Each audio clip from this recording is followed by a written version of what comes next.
Good afternoon, my spiritual friends and family. So today, this afternoon, I will be taking you through a second vision that I have believed to receive it from the Lord this morning. Now, this particular vision was of a young girl.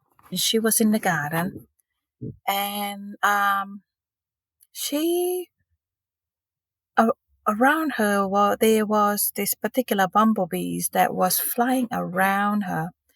And the vision seems to be a happy one. And so I would like to also take you have a look at this particular vision, what its prophetic meaning is. So we're gonna have a look at the question is: are bees a prophetic sign? We are quite familiar with prophecies, second coming of Messiah, with the recent reports on the endangerment of certain bee species, especially the European honeybee. Many are speculating that this is the prelude to the worldwide famine, fulfilling Matthew 24:7, which states, "For nation shall rise against nation, and kingdom against kingdom, and there shall be famines and pestilence and earthquake in diverse places." Bees are the top pollinators of the world. Without their help, there would be a large decline in crops production across the globe due to their sudden decrease in population. The speculation of this prophecy coming true has definitely got followers bustling. Bustling. However, I would argue that pollination can also be done by other insects, animals such as butterflies, moths, hummingbirds, and even human. So, um, a study from Science Advisory Board state that the significant percentage of dying hives has little to do, have little to not much effects, especially on global scale, since bees are easily replaced as soon as they die. So, using their population decrease to tell whether the Earth will finally meet its demise, it's quite ridicule. So, so what then? So what bee is good for? So we're gonna take a listen from bees, okay, on how to serve God. Okay. Aside from symbolism, a lot of Christian and Jews use bees analogies in their teaching of the Bible and its contents. One significant lesson is how being like a bee can help you serve God to your fullest. Here are 10 lessons you can actually apply to your own life. 1. Be wary, be cautious. You guys, if you have ever been near an active beehives, you will notice that bees start to gather around. The closer you get, bees have scouts that look out for the hives and alert the rest of the colony to swarm an intruder should they become an imminent, threat. Bees are quite cautious and territorial. As human, we too must look out for danger. We should be wary of the people we let near our hearts and our homes. We are often unable to identify our enemies, that we get caught in a web of problems that we did not really want to be part of in the first place. And we have second, eliminate anything that hinders productivity. So, guys, bees are very industrious and productive creature. They keep their hives clean and eliminate any garbage or unneeded debris within the hives before storing honey. This way, they are able to keep the hives neat and work efficiently.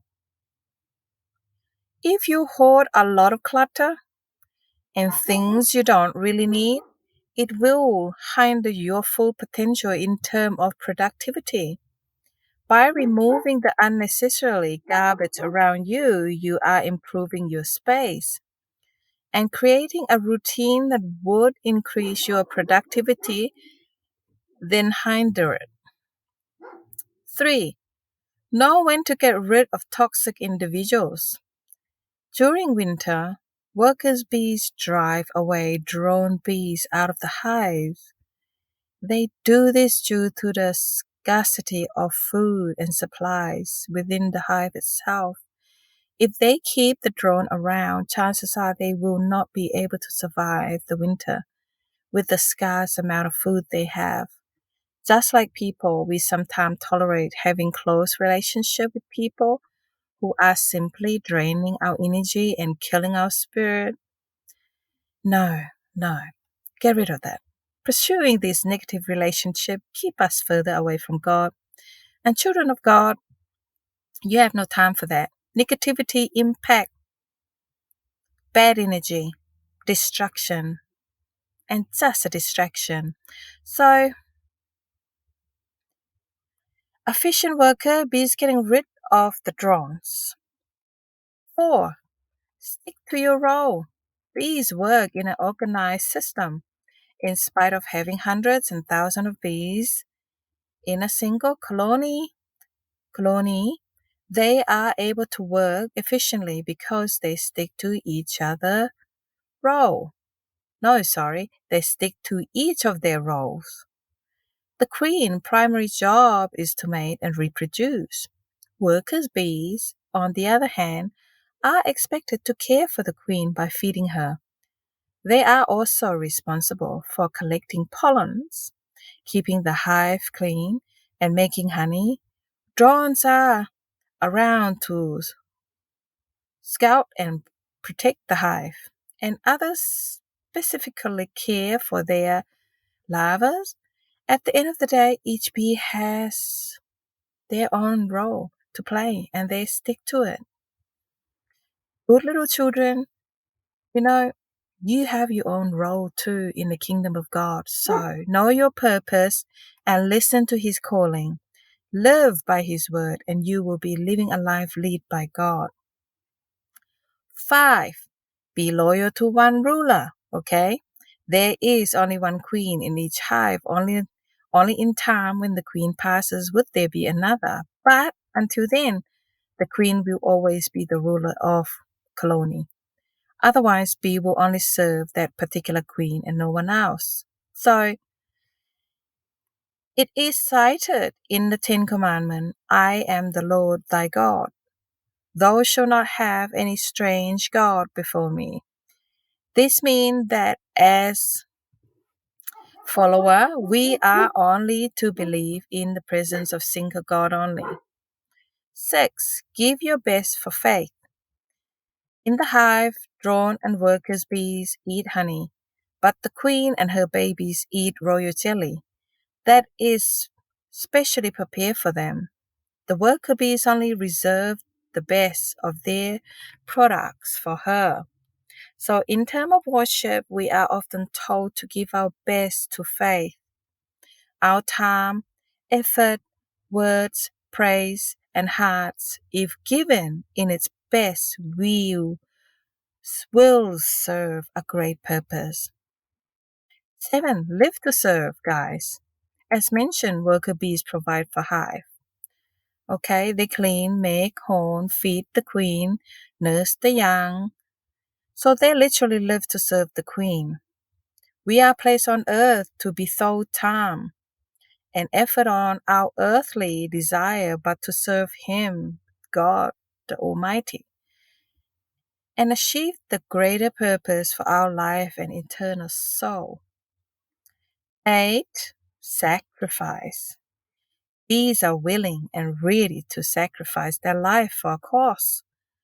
especially if it's concerned the queen. Drones will literally die to mate with the queen. Scouts will die stinging intruder to protect their queen, and workers subject themselves to harshness of the world to collect food for their queen. So, as a faithful follower, what are you ready to sacrifice for God? Okay, so would you give your life for God and others of faith? The,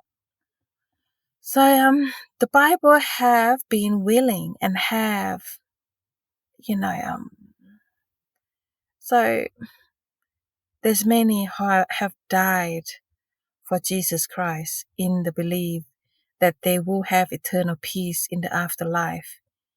In this day and age, we do not see much of this, which is why the lifestyle of bees can be quite admirable on a certain standpoint. 9. Work in unison for common good. Bees are often hunted by a variety of insect and animal. Having a weak hive encourages these predators in attacking and invading the hive, which can lead to the collapse and death of hundreds of bees. When the hive is strong enough, they will defend their home and attack any intruder that comes nearby. One bee may not be enough to kill a lizard that is preying on this, but a swarm can cause real damage. When a hive is strong, the bees work with each other as a team. Okay? Its goal is ultimately to protect their home. So, as an individual, often choose to work on their own or function alone. This may seem more convenient at one point, but when you take a chance and allow your team to help you, the results are immeasurable. Okay, guys, we have to learn to work with others. So same goes with the community. One person is enough to influence a whole bunch, but having an entire community rally behind you is amazing. So 10, teamwork produce sweet honey. Going back to Samson riddle, what is sweet than honey? We know that the answer is nothing. In spite of having better technology, researchers and access a wide selection of ingredients, nothing is still the answer. Honey is made through bees. Okay? The nectar from one bee to another, after hours of hard labor, they are able to create the perfect blend. We have been placed on God's green earth not to only live for ourselves, guys, but to help the people around us grow and know Him in the way we are supposed to. When we are put to work to create a better place through His love for us, we are given endless opportunity and reap sweet fruits. So you have a blessed day, and thank you for listening. I am honored to be able to do this for you guys. Enjoy your Christmas in the park, people. Shalom. Stop barking.